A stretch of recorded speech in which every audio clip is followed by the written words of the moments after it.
কোনটি যাবে? বলছে দলকলা যাব। ওখান থেকে কোনটি যাবে নাকি? বলছে শামসি যাব। শামসিতে কার বাড়ি যাবে? আর ফুফুর বাড়ি বিয়ে খেতে যাব। কোন গায়ে? ছোট বটতলা। এই যে দুয়ার খুললো দুজনার কুঠির, ইও শালা বোকার বেটা বোকা, লোভে পড়ে বেটি ছেলেটা আছে কোনঠে গেলা, কেমন করলা? আর ই শালাক পাগলি মুখী একটা একটা করে কইতে আছে, এতে যাব ওঠে যাব। স্টেশনে যাওয়ার পরে কইছে তুমি যাও না, তুমি যাও, তুমি বসো, আমি তোমার টিকিট খান্ডা কেটে এনে দিছি। তখন বলছে কত মানুষটা ভালো জি, হ্যাঁ টিকিট খান কেটে নিতে চাইছে। এই টাকা নিয়ে যাও। আচ্ছা টাকা পরে দিও, আমি টিকিটটা কেটে এনে দিছি তখন টাকা দিও। টাকা যখন টিকিট কেনে এনে দিল 25 টাকা দিয়ে, তখন মেয়ে লোকটা বলছে টাকাটা লাও। বলছে 25টা টাকাকে কে পুছে আজকাল বাবা, ছাড়া বসো। ট্রেনে বসে গেল। আর ট্রেনে বসলে তো আবার ফের পাঞ্জারা পাঞ্জারি এমন, হ্যাঁ কোথাকার আজনবী আর কোথাকার এগানা বেগানা। সামান্য মুখ চালু হয়ে যাওয়ার কারণে এতখানি ঘাটা বক বক করে বকলো। আর ট্রেনে এখান থেকে বসে বসে বসে বসে 26টা স্টেশন যেতে যেতে 1.25 ঘন্টার রাস্তা গত হইতে হইতে এবার মোবাইল নাম্বার নেওয়া হয়ে গেছে। বাড়ি যাওয়ার পরে ফোন করে কইছে হ্যালো, কইছে জি কে? কইছে ওই ট্রেনের লোকটা, তুমি রোজিনা কইছো নাকি? কইছে হ্যাঁ। ভালো আছো? হ্যাঁ ভালো আছি। এই যে ভালো শুরু হলো, এই হ্যালো তারপরে গেল, গেলোর পরে ফের হ্যালো, হ্যালোর পরে ফের গেল, এ করতে করতে করতে করতে আর একদিন শুনতে পাবেন রোজিনা বাড়তে নাই পালিয়ে। তাহলে দরজাটা খারাপ হলো না? এই জন্য বেহায়া নারীর কোনো ভরসা নাই, কখন যে চেরাক নিভিয়ে দিবে ও তার কোনো গ্যারেন্টি নাই। তাহলে হায়া জিনিসটা একটা নারীর হলো শোভন, তোমাকে সব সময় হায়া করে থাকতে হবে। রাসূলুল্লাহ বলছেন সহি কথা, নিসাউন কাসিয়াতুন আরিয়াতুন মুমিলাতুন মাইলাতুন রুসুহুন্না কাসনামাতিল বুখতিল মাইলাতে লা ইয়াদখুলুনাল জান্নাতা ওয়া লা ইয়াজিদুনা রিহাহা। একটা যুগ চলে আসবে, সেই যুগের বেটি ছেলেরা রাস্তা যখন চলবে তখন সোজা হয়ে চলবে না, খালি এমনি এমনি করে ডানে আর বামে দুলবে আর চলবে, দুলবে আর চলবে। কেমন করে দুলবে? নবীজি বলছেন আরব দেশে গেলে উঁট আছে, তাকে বকতি উঁট বলা হয়। বকতি উঁট যখন জোরে জোরে হাঁটে তখন তার পিঠের চূড়াটা একবার ডানে কাত হয় একবার বামে কাত হয়। তো ওর চূড়া যেমন ডানে আর বামে কাত হয়, ওই রকম ওই যুগের মেয়ে ছেলেরা রাস্তা চলার কালে তারা যেমন ফুটানি করে ফ্যাশন করে চলবে, একবার এলিয়ে এলিয়ে ডান দিকে পড়বে, একবার এলিয়ে এলিয়ে বাম দিকে পড়বে, আর এইরকম করে করে হাঁটবে তারা। আর তাদের কাপড়গুলো কেমন হবে? যে কাপড় পরে আছে কিন্তু কাপড় পরে নাই, কাপড় পরে আছে কিন্তু কাপড় পরে নাই। আর মানেটা কি? কাপড়ে এত পাতল হবে, কাপড়ে এত ঝরঝরে হবে, কাপড়ে এত জলজলে হবে যে তার ওই পাতলা কাপড় দিয়ে তার নিচের ট্রাউজার দেখা যাবে, তার নিচের লেগিন দেখা যাবে, তার ওড়নি ফুড়ে গিয়ে তার ঘাড় দেখা যাবে, তার গলা দেখা যাবে, তার মাথার চুলগুলো সব বোঝা যাবে। তাহলে কাপড় তো পরে আছে বেচারি বটে, কিন্তু আসলে কাপড় পরে নাই। এমন পাতল পাতল কাপড় পেয়ে পরে মেয়ে ছেলেরা চলবে। রাসূলুল্লাহ বলছেন এই রকম যেদিন তোমরা দেখতে পাবে রে, সেদিন তোমরা জেনে নিও, ওই মেয়েদেরকে তোমরা বলে দিও তোমরা জান্নাত যাবেই না, যাবেই না, যাবেই না, বরং 40 বছরের দূর থেকে আল্লাহর জান্নাতের সেন্ট পাওয়া যাবে, তোমরা সেই সেন্টটা পর্যন্ত নাকে পাবে না। পর্দা করো নারী, পর্দা আছে তো অন্যান্য দুর্বলতা আল্লাহ সারিয়ে দিবেন। আর পর্দা যদি না থাকে এই ফরজ, তাহলে তুমি গেলে রসগোল্লা রসার তলে চলে গেলা। আর একটা কথা বলে রাখছি, সেটা হলো এই, ভালো করে শুনে নাও, কথা শেষ করতে যাচ্ছি। তোমার স্বামী কি তোমাকে দেখে ডরায়? আধা কত লেগে যাবো একটু পরে? আচ্ছা ঠিক আছে, আমি টাইম দেখে আছি ভালো করে। এই এদিকে দেখাও, তোমার স্বামী কি তোমাকে দেখে ভয় করে? লেখো, কান খুলে শুনো। ও নারী, কোন নারী যদি এমন এই মজলিসে থাকো যে তোমাকে দেখে তোমার স্বামীর ভেতরটা খালি পুলুক পুলুক পুলুক পুলুক পুলুক পুলুক করে ডরে, যদি তোমাকে দেখে তোমার স্বামীর ভয় লাগে, ডর লাগে, কেন ডর লাগে? আমি যদি একটা কথা আমার বিবিকে বলতে যাই, তাহলে আমার বিবি আমাকে খাপিয়ে খেয়ে নেবে, আমার বিবি আমাকে ছেড়ে কথা বলবে না। এমন যদি হয় তাহলে জেনে নাও, জেনে নাও, জেনে নাও, জেনে নাও, তোমার মতো রমণী আল্লাহর জান্নাত পাবে না। খবরদার, স্বামীর উপরে মালিকানা করতে যাবে না। স্বামীর উপরে মালিকানা করা তোমার চলবে না। তোমার যেটা ইচ্ছা আছে স্বামীকে বলে করো, স্বামীর মশওয়ারা নিয়ে করো। আর স্বামীকে এড়িয়ে নিজের মন মতো কোনো কাজ করবে, এটা কোনো নারীর, জান্নাতি নারীর স্বভাব নয়। মুলায়ম করে তৈরি করেছি, পুরুষদের চাইতে তোমাদেরকে বেশি আকর্ষণীয় করে তৈরি করেছি। তোমাদেরকে আমি ম্যাগনেটের মতো তৈরি করেছি। তোমাদেরকে যে দেখবে তার মনের ভেতরে একটা টান পয়দা হয়ে যাবে। তোমাদের দিকে যারা তাকাবে তাদের মনের ভেতরে একটা কাশিশ তৈরি হয়ে যাবে। অতএব তোমাকে পাওয়ার জন্য একটা পুরুষ মাতোয়ারা হয়ে যায়। এই জন্য যখনই একটা পুরুষ মাতোয়ারা হয়ে যাবে তোমাকে পাওয়ার জন্য, তখন জেনা হয়ে যাবে, ব্যভিচার হয়ে যাবে, তোমারও জীবন বরবাদ হবে, পুরুষ লোকটারও জীবন বরবাদ হবে। তারই জন্য রব্বুল আলামিন বলছেন কি, তুমি তোমার গায়ে কাপড় চাপিয়ে রাখো যাতে তোমার যৌবন কেউ দেখতে না পায়। তোমার মুখটাকে তুমি ঢেকে রাখো, তোমার মুখের সৌন্দর্য একটা অচেনা পুরুষ যেন দেখতে না পায়। তোমার হাতগুলো সুন্দর সুন্দর মুলায়ম মুলায়ম হাত, তোমার পাগুলো সুন্দর, তোমার পেটগুলো সুন্দর সুন্দর, এগুলো কোনো আলগা পুরুষ যেন দেখতে না পায়। কেন, যদি তারা দেখতে পায় তো তাদের জিভে পানি চলে আসবে। আর তোমাকে পাওয়ার জন্য চেষ্টা চালাবে, তোমার নাম জিজ্ঞাসা করবে, তোমার বাড়ি জিজ্ঞাসা করবে, তোমার সাথে গল্প করতে যাবে, শেষে তোমার কাছে ফোন নম্বর চাইবে। আর ফোন নম্বর নেওয়ার পরে অযথা পায়ে পড়ে তোমার সঙ্গে গল্প করতে যাবে। আর গল্প করতে করতে তোমার সঙ্গে ভাঁজ লাগাতে যাবে। আর ভাঁজ যদি লেগে যায় তো তুমিও পাপী হবে আর ছেলেটাও পাপী হবে। এই জন্য রব্বুল আলামিন বলছেন, ও নারীরা, তোমাদের গাটা ঢেকে রাখো, কোনো মানুষ যেন তোমাদের কাকে দেখে তাদের মনের ভেতরে উত্তেজনা তৈরি না হয়। এই জন্য পর্দা। কোনো নারী যদি পর্দা না করে, আমি তো নমাজ খুব পড়ছি, ওই যে ঠন ঠন, নমাজে তোমাকে জান্নাত নিয়ে যাবে না। কোনো নারী যদি কী করে, বেহায়া হয়ে ঘুরে বেড়ায়, তো যদি ওকে বলে যে তুই পাবি না কিছু, হ্যাঁ আমি যে রোজা করি, সাদকা করি, দান করি, খায়রাত করি, তো কেন জান্নাত পাবো না? পরিষ্কার ভাষায় বলছি, ঠন ঠন, পাবে না। কেন পাবে না? তোমার একটা ফরজ তুমি ছেড়ে দিয়েছো। একটা ফরজ কোনটা? তো পর্দাটা। পর্দা যদি কোনো নারী ছেড়ে দেয় তাহলে ভালো করে লিখে রাখো, ভালো করে লিখে রাখো, মাথাতে তুলে নাও, গুজে নাও, গুজে নাও, কথাটা ভালো করে তুলে নাও। এই বেটি ছেলে যতটি আছো সবটিকে বলছি, শেষ কথা মুখস্থ করো। কি?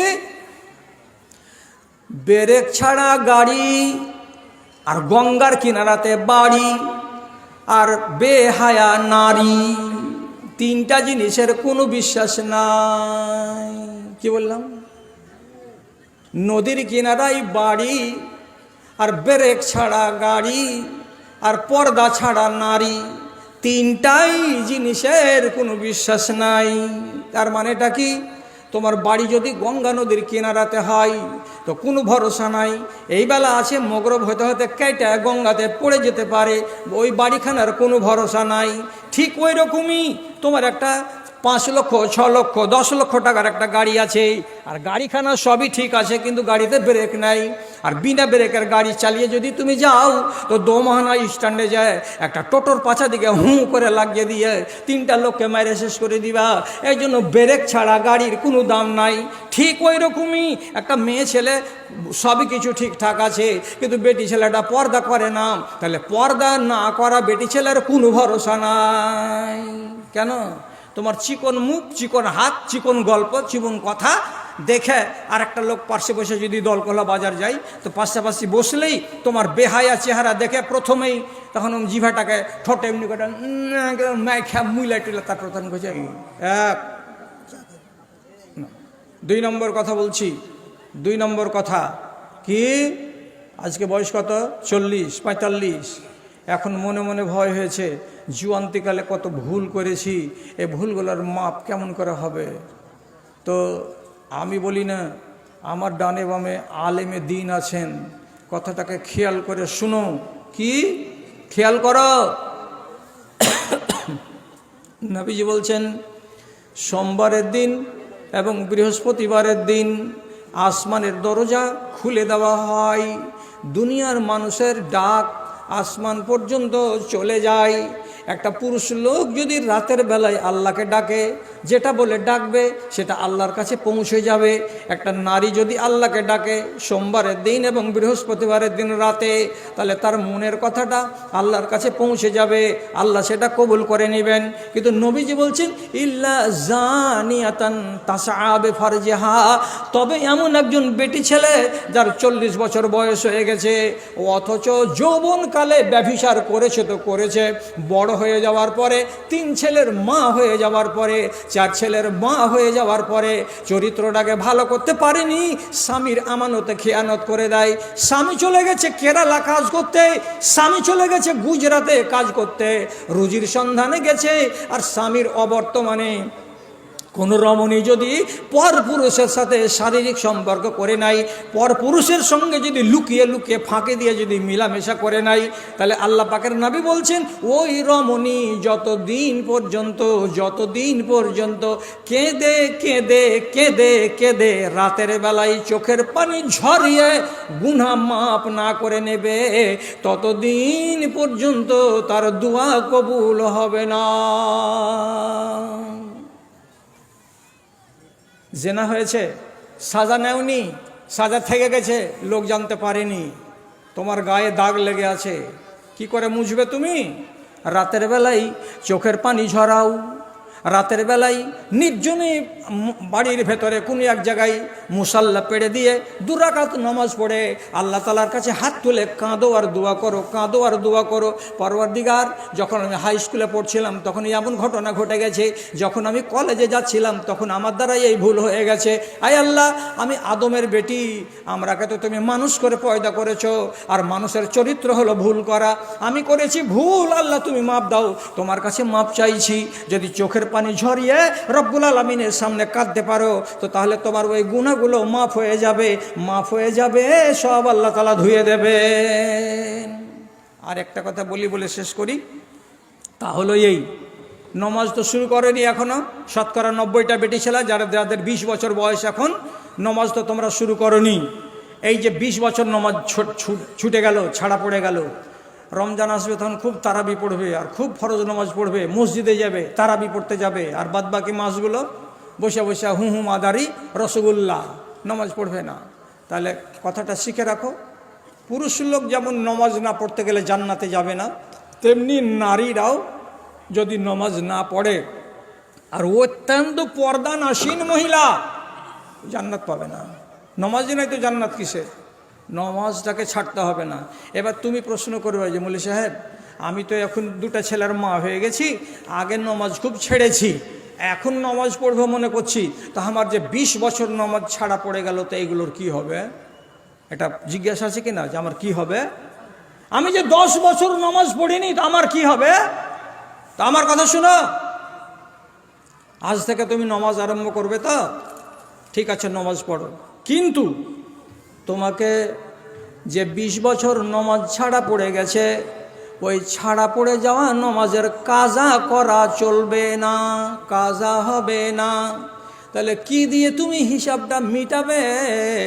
নবীজি বলছেন কিয়ামতের দিন তোমার নমাজের আমল যদি কম হয়ে যায়, তো রব্বুল আলামিন বলবেন ফানজুর ইলা তাতাওয়ে আবদি, আমার বান্দার নফল নামাজ আছে কিনা দেখতো রে ফারিস্তারা। নফল নামাজ যদি থাকে তোমার পাল্লাতে চাপিয়ে দেওয়া যাবে, আর পাল্লাতে চাপিয়ে দেওয়ার পরে দেখা যাবে অনেক অংশে তোমার ফরজের যেটা ঘাটতি ছিল সেটা মেকআপ করে দিবে কিসে? তো তোমার নফল নামাজে। এই জন্য বলছি, ও পাতনুরের এবং রহাটপুরের মায়েরা বোনেরা, তোমরা যদি তোমাদের বিগত দিনের নমাজগুলোর খেসারতটাকে দিতে চাও, তাহলে এবার নফল নামাজ বাড়িয়ে দাও, নফল নামাজ বাড়িয়ে দাও। কেমন নফল নামাজ? কেমন? জোহরের নামাজের আগে 4 রাকাত, তো তুমি আরও 2 রাকাত পড়ে নাও। জোহরের নামাজ ফরজ পড়ার পরে 2 রাকাত আছে সুন্নাত, পড়ে নেওয়ার পরে পারো তো আর 2 রাকাত নামাজ পড়ে নাও। মগরিবের নামাজের আগে যদি পারো তো 2 রাকাত সুন্নাত পড়ে নাও।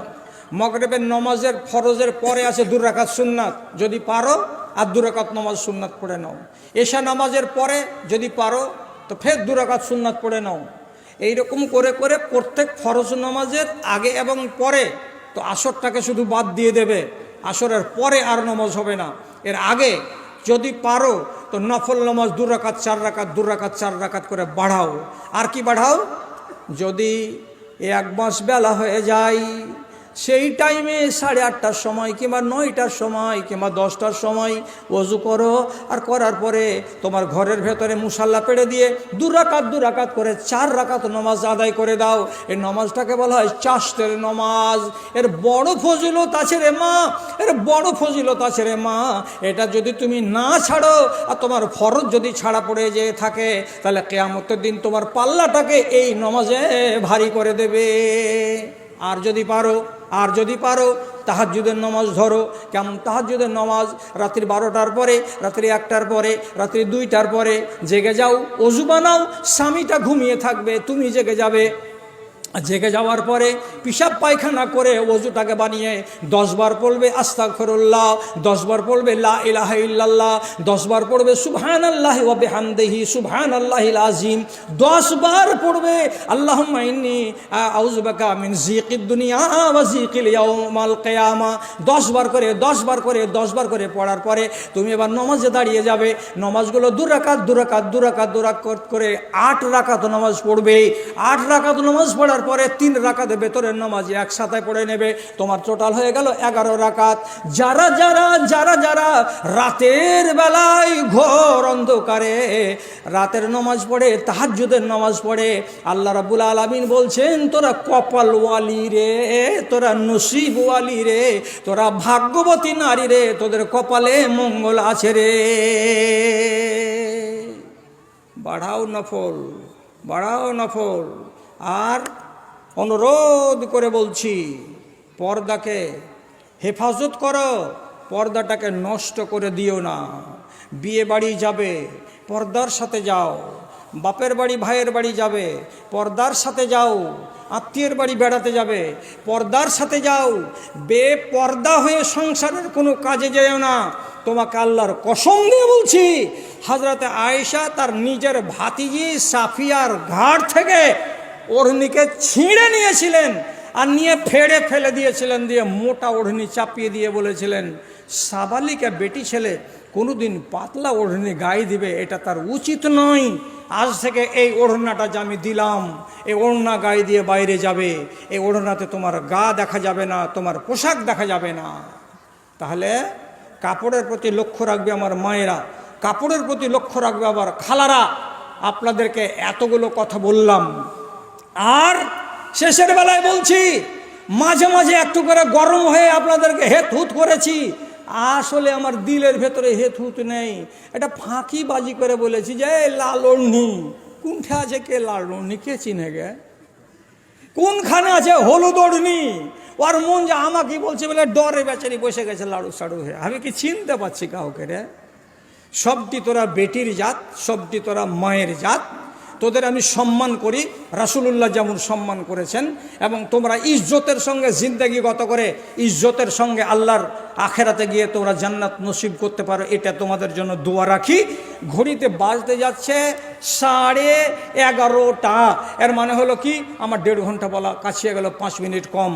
তাহলে আমার দায়িত্বে একটা কাজ আছে, এই কাজটা করার পরে দেখো, অনুরোধ করে বলছি, এই যে আমার পরে একটা জোয়ান বক্তা আছে, নওজোয়ান ছেলে মানুষ আছে, ওকে খানিকক্ষণ শুনবে, আর শোনার পরে তোমরা তখন বাড়ি যাবে। এবার তোমাদের সামনে আমার আরজি, সেটা হলো এই, ছোটগুলো নয়, একটু যারা বড় দান দিবা, যারা ব্যবসায়িকের স্ত্রী আছো, যারা চাকরিজীবীর স্ত্রী আছো, যারা ধনী মানুষের স্ত্রী আছো, তাদেরকে বলছি, কেউ মায়ের নামে, কেউ বাপের নামে, কেউ দাদার নামে, কেউ দাদির নামে, যার নামে মনে করবে একটা নিয়াত করে কমসে কম 500, 700, 1000 টাকা একটা কোনো বাচ্চা মেয়ের হাতে আমার কাছে পৌঁছাও। আর মাদ্রাসার যারা আদায়কারী, ওই পড়াওয়ালা বেটি ছেলেটি করে, কে আছে সেটা খাড়া হতো রে, ব্যাগওয়ালি বেটি ছেলেটি করে, হ্যাঁ আছো তোমরা, শোনো, উলিবিলি করে নয়, একজনে ওই মাথা থেকে হাঁটতে হাঁটতে ওই মাথা চলে যাও, একজনে এখান থেকে যাও, একজনে এখান থেকে যাও, সোজা একবার ওই মাথা থেকে গিয়ে খাড়া হও। চলো হাঁটো, এখান থেকে এদিকে আসো, কেউ 2-3 জন এদিকে আসো, এদিকে আয় না রে পাগলি, এদিকে আয় না। ব্যাগ কই, হাতে ব্যাগ কই? হ্যাঁ, ওখানে থেকে সোজা হাঁটো, একদম পূর্ব দিকে মুখ করে হাঁটতে শুরু করো। একজন এদিকে আসো, একজন এদিকে আসো, এই সামনে থেকে হাঁটতে শুরু করো। একবারে চলে যাও পূরব মাথা পর্যন্ত হাঁটতে হাঁটতে। আর একটা এদিকে আয় রে, একটা এই সামনে আসো। শালা আনকা গরুর পানি কো খাইলা, এই কথা কি বুঝতে পারছে রে? হ্যাঁ হ্যাঁ, হাঁট, এই মনে মুখ করে হাঁট, পূর্ব দিকে মুখ করে হাঁট। এখানকারটা করে, ওড়েরটা কো, এখানকারটা কো, এখানে একটা আয়না রেখে হরে